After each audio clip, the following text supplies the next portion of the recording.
to the Motocross Supercross podcast.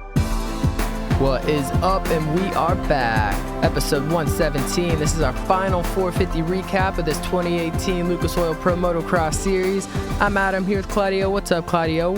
Again, a little late, but better late than never. So That's here right. it is. Yeah, there's a lot going on this week. Has just been pretty crazy, and then of course with the season ending, we just like to take a little break. It's been a long season for everyone, obviously not as hard and long for us as it is for some of these riders, but we gotta take little breaks too. You know how it is. Yeah, no, but it was good that we waited until now because so many things has happened in the past week or so that I feel like we needed to wait anyway, so good stuff. That's right. Well, let's get into some of that stuff. We finally saw James Stewart sitting on the couch with his bro and his two kids. That's on the 7MX Instagram. I'm sure everybody's seen it by now. Yeah, I think he looks like back in the day, the 125 days, he's got the little like braids and stuff, just like the little dreads looking, hairstyle. And yeah, he's got a long way to go before he reaches Malcolm status, though. His is thick and long. Well, I'm just talking about, just the look, like the kit look again. Yeah. Yep, so he's back. We said that he'd be showing up soon, and there he is. A couple other things. Dude, next weekend is the Trans World Motocross.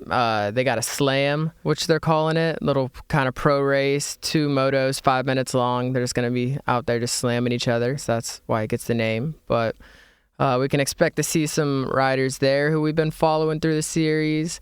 Villapoto said he might show up. Who knows? We'll have to wait and see. Yeah, I thought the most interesting thing was in the article. It said Brock Tickle cannot race, and he cannot race anywhere. He can't make any money racing. So, yeah, he's screwed. That's it for him. At least here in the United States, right?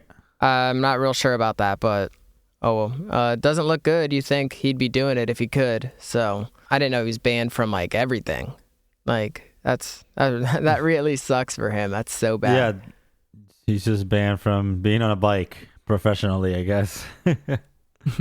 What else we got? We got Alex Ray. I see his bike got stolen. So if anyone's seen Alex Ray's bike, go ahead, give him a call, send him a DM. Yeah, dude. It seems like how many bikes have to get stolen before you like lock it up or whatever? I don't know. Apparently a lot more. Yeah, like he should know better, right? I think you're right. He should have known better, but again, I don't know where they took it from. I don't know like if it was like a hotel or like if it was at home, or I don't really know. I don't know where he keeps his bike, but yeah, he didn't give really any details about where, like if you lost your dog, you would be like, yo, he was last seen on this part of town. Instead, he was just like, oh, bike's gone. Like, look for it. Like people in Pennsylvania, I guess he wants them to keep their eyes open. People in New York, I guess we're all keeping our eyes open. Yeah, I just think that, if you want people to find your bike, let them know where it was last from, maybe where it was taken from, maybe some tips so it doesn't happen to someone else. But I mean, you're a professional rider. You should know by now to keep that bike from getting stolen. It seems like it happens so much.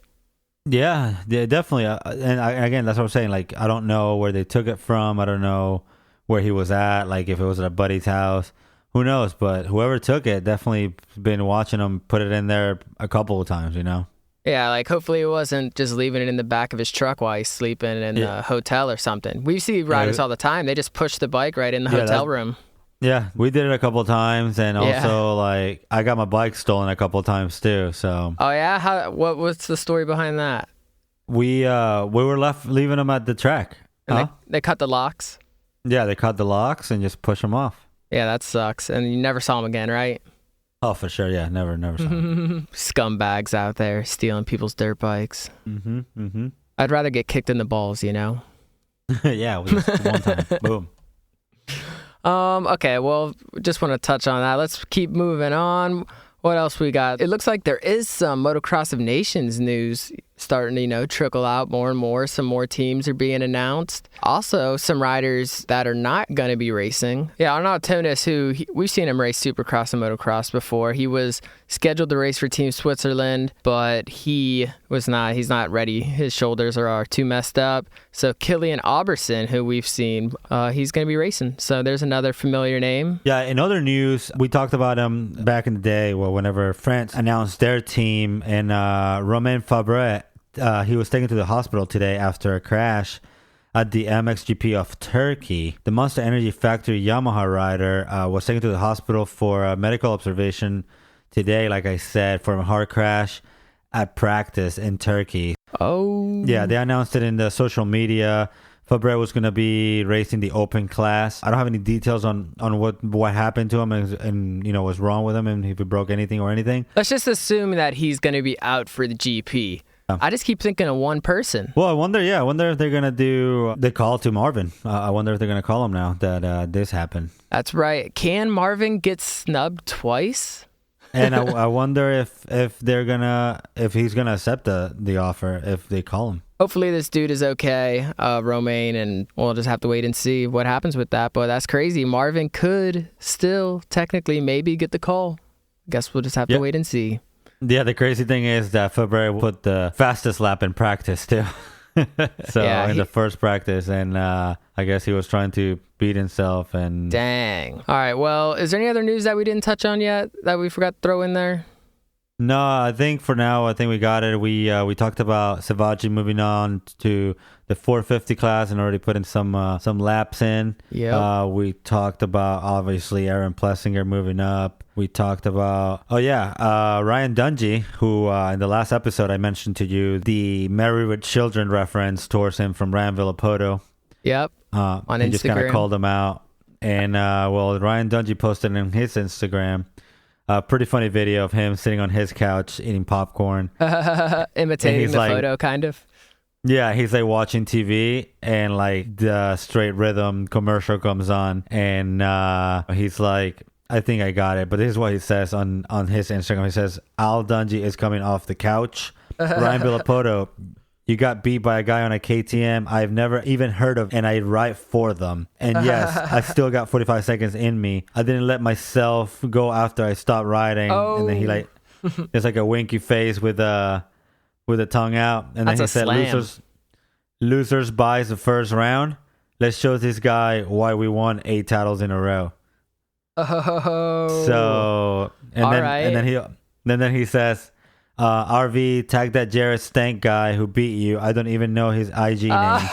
Oh, yes. I like this Dungey. This is my favorite Dungey right here. Yeah, this is like a Ryan Villapoto version, like they're all just badass. Yes. And you never hear Dungey talk trash ever. That's what's up. Yeah. That's badass. I can't wait for this event now. Who's the better Ryan, Villapoto or Dungey? I guess we're just gonna have to wait and find out. And we're definitely gonna wait and find out. It's gonna be a great show for the Straight Rhythm. And some of the people that comment on this post, there's 1,600 comments on it, but wow. But Chad, he posted, eat more popcorn. And then Ricky Carmichael says, better not show him your 6-pack. So I thought that was super, super funny. Somebody else that it's out riding is Cole Seeley, who he posted a couple of pictures on his Instagram of riding around some whips and stuff. Oh yeah, he's feeling it. He's throwing some big whips too. Yeah, so he's definitely feeling good, and it's good to see him riding again for sure. And Adam Cianciarulo commented on the video. He said, "Got anything else for us, or is this it?" And then Cole Seeley, I don't know if you've seen that meme of like SpongeBob whenever he's like crazy, and they do like the "Got anything else for us?" Or like that, they do that voice. Yeah. So he responded to Adam Cianciarulo with like those letterings of the meme. So like I can just imagine him saying like, "Got anything else for us, or this is it?" Just like making fun of it.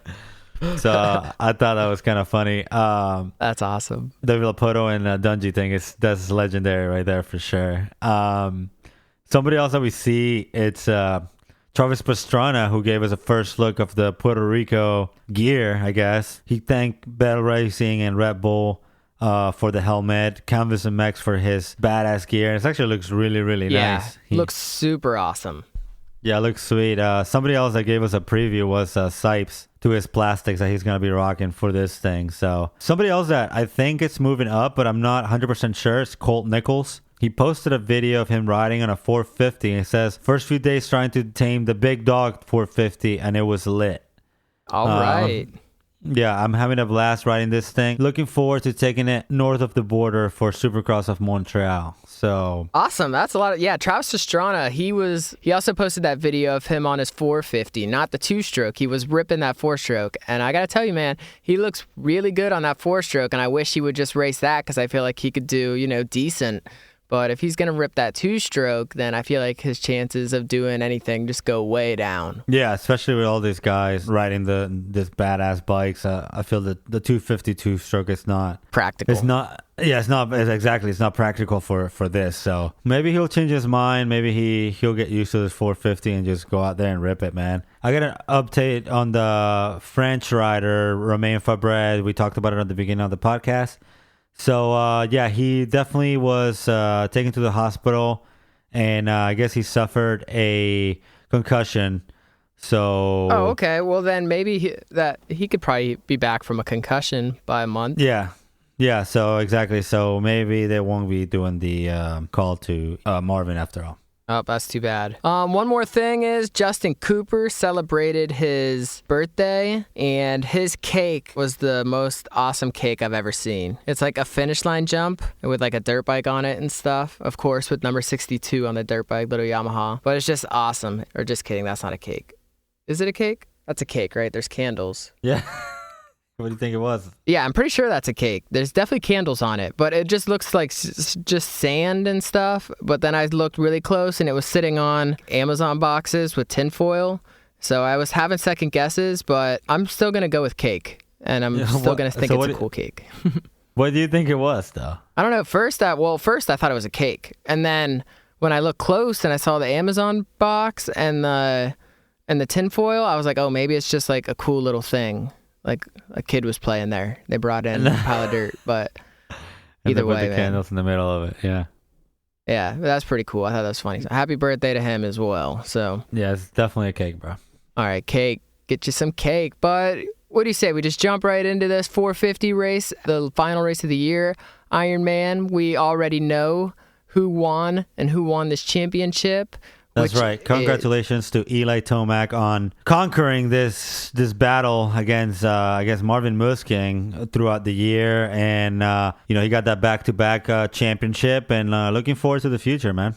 That's right. So we're going to tell you how we ended up there. There was some definitely exciting stuff happening in the middle of all this. And of course, mud races, that's just how it goes. And let's start by looking at these qualifying times. Eli Tomac, your champ, was the fastest qualifier.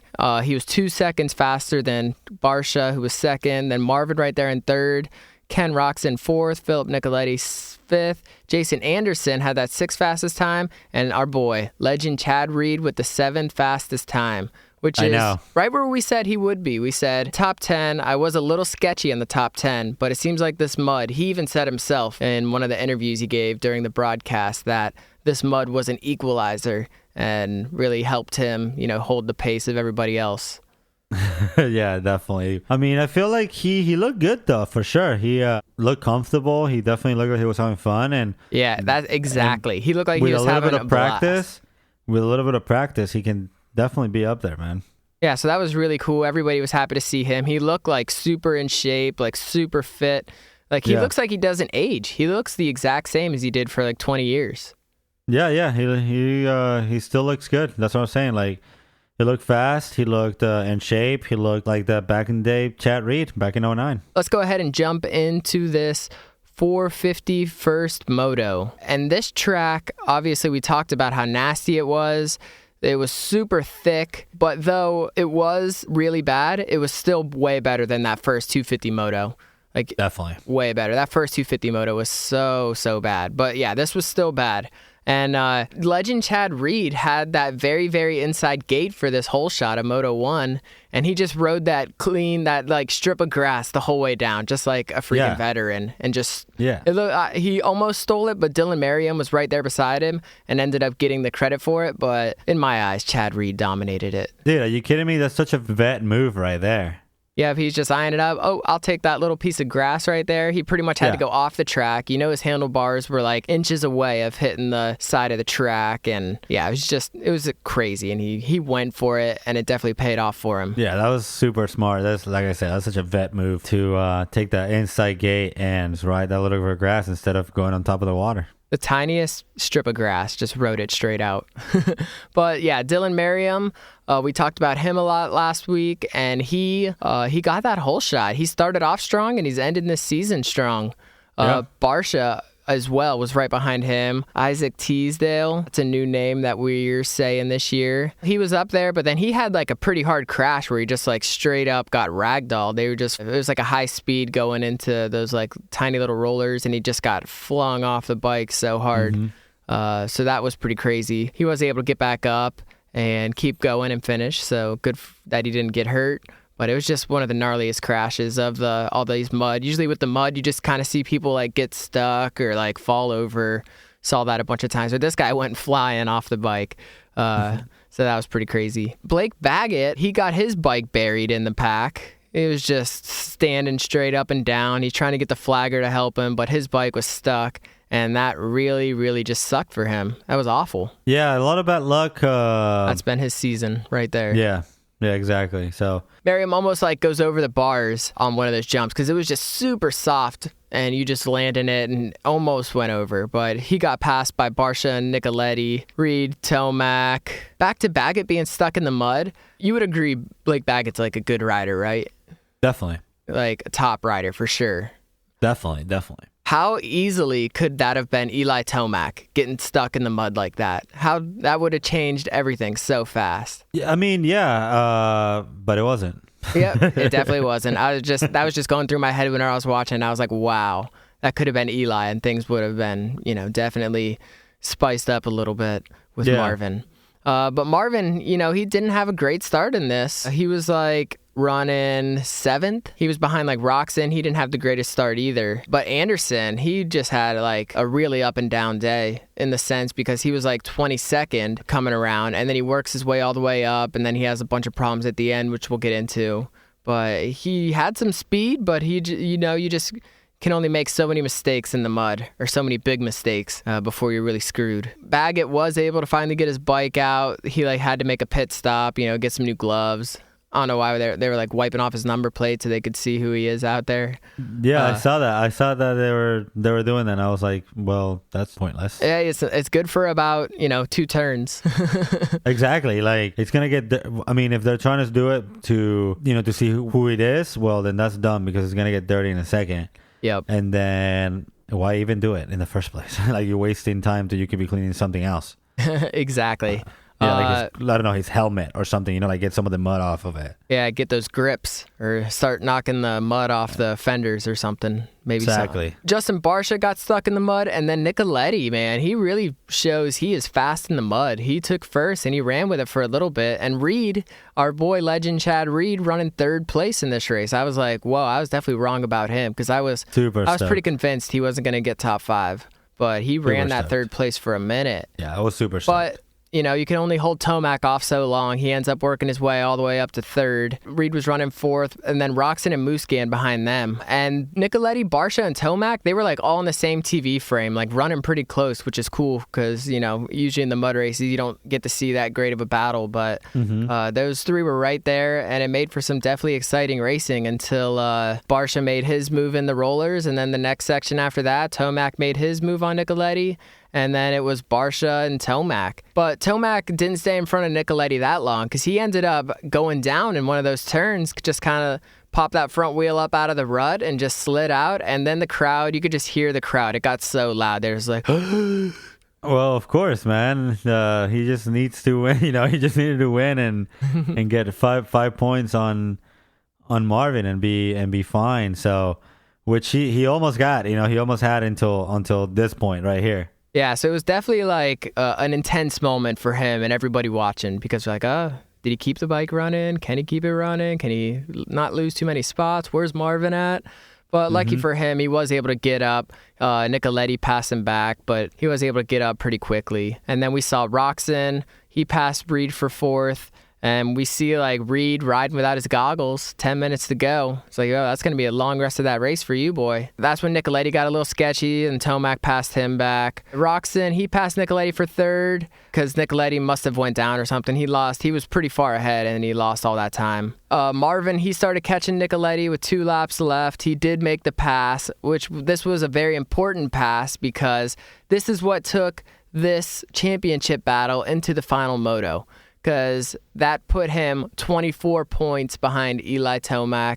Eli Tomac needed 25. So that makes it very interesting going into round 2. There's still a chance. There's still a chance for Marvin in Moto 2, but that's pretty much how they finished in this first Moto. We saw Justin Barcia take the win, Eli Tomac second, Ken Roczen third, Marvin fourth, Chad Reed fifth, Philip Nicoletti sixth, Tyler Medaglia 7th, Valentin Talit got 8th, Cooper Webb got 9th, Justin Hill got 10th, Benny Bloss just outside of that top 10 with your 11th, Kyle Cunningham up there again 12th, Isaac Teasdale, who ragdolled, was 13th, Henry Miller, Ben LeMay, Blake Baggett was able to get 16th out of all that, Toshiki Tomita 17th, Josh Osborne 18th, Jason Anderson 19th. He did catch all the way up to like 12th or so, but then he fell twice in the last 2 laps and ended up getting 19th in that first moto.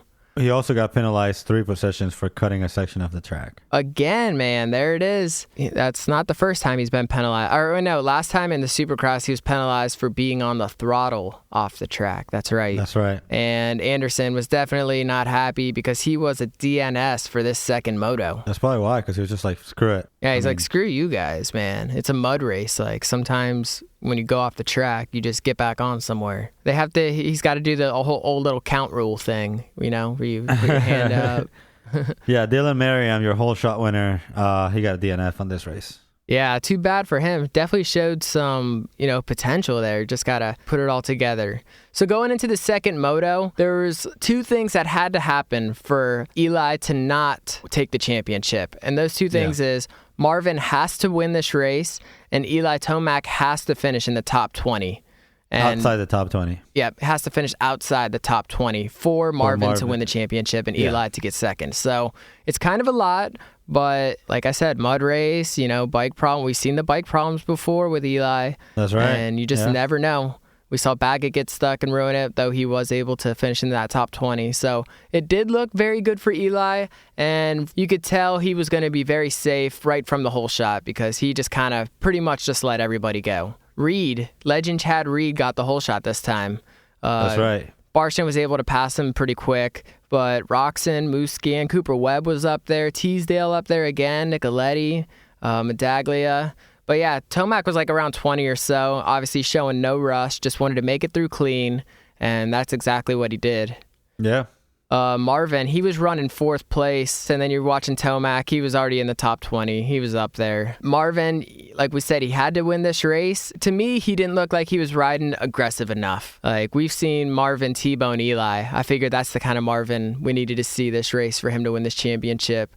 Yeah, that's definitely the Marvin that we needed on this race if he wanted to win this championship. But not finishing up front, it's not going to do it. Exactly. And I don't want to say this moto was boring, but there wasn't too much to talk about. The track was a little bit better. We saw like Roczen hitting that uphill triple and hitting that little step down jump down the hill. But Musquin was coming through the pack. They kept showing him a lot because he has to get first. He's got to win this race.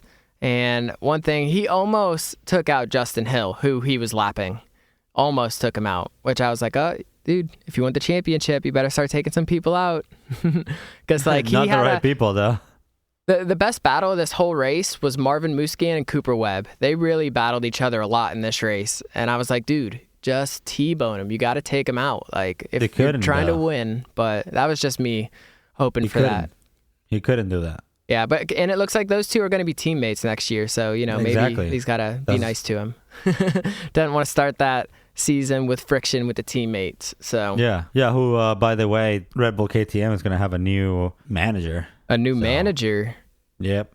Do we know who that's going to be? Yes. So Roger DeCoster, who he's the team manager for the Red Bull KTM, has moved positions in the company, within the company. He moved to a more serious role, for the KTM group, which is, that also means Husqvarna and KTM. Oh, wow. I guess his position is going to be Motorsports Director for KTM and Husqvarna or North America. Stepping into his shoes is going to be his right-man hand for numerous years now, Ian Harrison. They came into KTM together, and he's going to be taking over the role for this team next year, so... Very nice. That's cool. Yeah, I wonder how things will change with that, or if they will even change that much.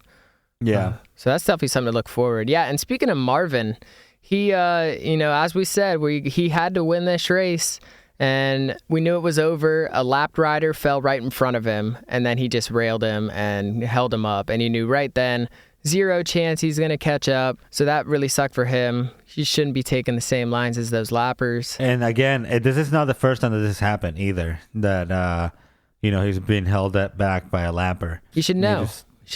Got to learn from your mistakes, Mm-hmm.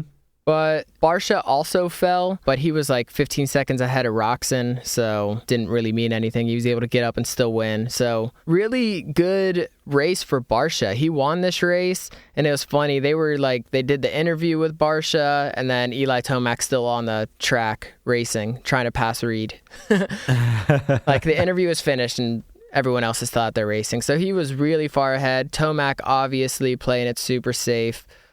He was not able to pass Reed, which is fine. He still finished 9th. So Barsha won. Ken Roxon got 2nd. Marvin Musquin got 3rd. Not good enough. Cooper Webb got 4th. Great run for him. Him and Marvin, like I said, that battle was the most exciting thing in this whole moto. Blake Baggett got 5th. Tyler Medaglia got 6th. Philip Nicoletti got 7th. Chad Reed in that 8th place. Eli Tomac 9th. And Valentin Tilly 10th. Benny Bloss 11th. Toshiki Tomita 12th. Henry Miller 13th. Nick Gaines 14th. Ben LeMay 15th. Joey Crown 16th. John Short 17th. Jeremy Hand 18th. Nathan Laporte, 19th, and Kyle Cunningham got 20th this time, so fading a little bit for him. And Lorenzo got 21st in this second moto. That picture of Lorenzo's bike, like where his exhaust is just completely destroyed, and it looks like his levers and everything are also really banged up. It's just like, dang, what happened there? Just not the way he wanted to end this season. Obviously, he ran into some trouble somewhere. I'm guessing that was in the first moto. Because he DNF'd that. Barsha finishing this season strong, real strong.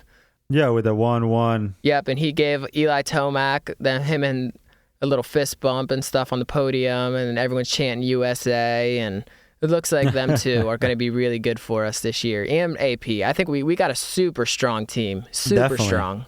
Definitely a pretty solid team for this United States motocross. Yeah, so for the overall, we have the Justin Barsha with a 1-1, Roxon with a 3-2, yep, and Marvin Musquin with a 4-3. Still 3rd overall. That's a good race for him, but you could tell he was disappointed on the podium.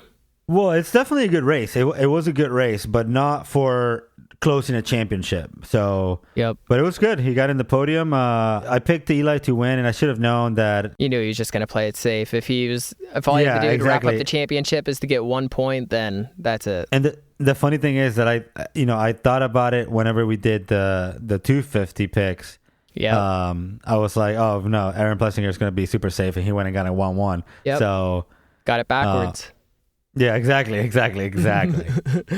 So yeah, really good runs for them. Tomac got 4th. Cooper Webb, really good, finally a good moto for Webb. 5th place overall. Yeah, also Reed with an 8th place, top 10, right where we thought he was going to finish. Yep. Excellent. Blake Baggett, really bad luck. Finally outside that top 5. Yeah. I think this might be the only race that he got out of that top 5. Well, that second moto, he got 5th. Yeah. The first moto. Yeah, I was just saying the second moto got 5th, so he still had 1-5. Oh, yeah. Yeah, the first moto, he did pretty bad. Yeah, Justin Hill went 10th and 32 for 15th overall. So not the greatest showing for him as well. Obviously coming back from his knee injury and missing last week, so just not the greatest ending to that season. It was a great season. I can't wait for next one. It's gonna be awesome with all these riders moving up, all the exciting, all the new teams, all the new riders. What's gonna happen with James Stewart? What's gonna happen with Chad Reed? Just it's a lot of things happening, and looking forward to show you guys everything. Make sure you guys follow us at the Motocross Supercross podcast on Instagram and everywhere. Keep updated with the Motocross of Nations that we're going to be there. Keep updated with Monster Energy Cup. Keep updated with the Red Bull Straight Rhythm. That's Keep right. updated with the Australian Supercross. And just be easy. That's right. Peace.